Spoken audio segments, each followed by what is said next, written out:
আপনার ফোনে বিভিন্ন অ্যাপে বিরক্তিকর অ্যাড আসছে কিংবা ওয়েবসাইট ব্রাউজ করার সময় বিরক্তিকর বিজ্ঞাপনে মনোযোগ হারাচ্ছেন, তাহলে এই ভিডিওটি আপনার জন্য। কারণ আজ আমি আপনাদের দেখাবো ছোট্ট একটা ট্রিক্স খাটিয়ে ফোনে বিরক্তিকর অ্যাড বন্ধ করতে পারেন। সো চলুন কথা না বাড়িয়ে ভিডিওটি শুরু করা যাক। সো বিভিন্ন সময় কাজের ক্ষেত্রে দেখা যায় আমরা এই ধরনের অ্যাপে ব্রাউজ করার সময় এই ধরনের অ্যাড চলে আসে, যার কারণে অনেক বিরক্তিকর কারণ হয়ে দাঁড়ায়। সো আমরা আজকে ধাপে ধাপে শিখবো কিভাবে সুন্দর করে আমরা এই অ্যাডগুলো বন্ধ করতে পারি। সো এই প্রসেসটি করার জন্য আমরা সেটিংয়ে চলে যাব।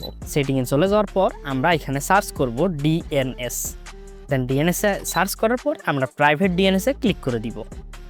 প্রাইভেট ডিএনএসে ক্লিক করার পর আমরা ডিজাইনেটেড প্রাইভেট ডিএনএস এই অপশনে থার্ড অপশনে আমরা ক্লিক করে দিব। দেন মডিফাইয়ে ক্লিক করে দিব।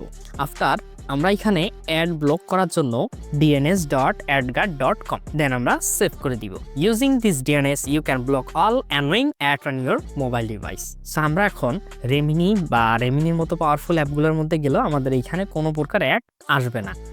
ইভেন আমরা যদি 18+ কন্টেন্ট এবং ক্ষতিকারক সাইটগুলো ব্লক করতে চাই, তাহলে আমাদের অন্য একটি ডিএনএস ব্যবহার করতে হবে। এই ডিএনএস এর মাধ্যমে আমরা 18+ সাইটগুলোকে ব্লক করে দিতে পারবো। সো এই প্রসেসটি করার জন্য আবার আমরা সেম প্রসেসে চলে যাব। দেন আমরা প্রাইভেট ডিএনএসে ক্লিক করে দিব।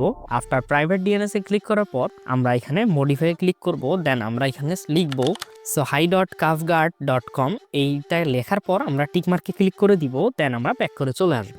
এই ডিএনএস এর মাধ্যমে আমরা বিরক্তিকর অ্যাড প্লাস 18+ ওয়েবসাইটগুলো ইজিলি ব্লক করতে পারবো। Follow this method to make your internet experience easy and secure. এবং ভিডিওটি দেখার পর যদি আপনার সমস্যা হয় তাহলে আমাদের কমেন্ট করে জানাতে পারেন। সো এই ছিল আজকের ভিডিও, দেখা হবে পরবর্তী ভিডিওতে।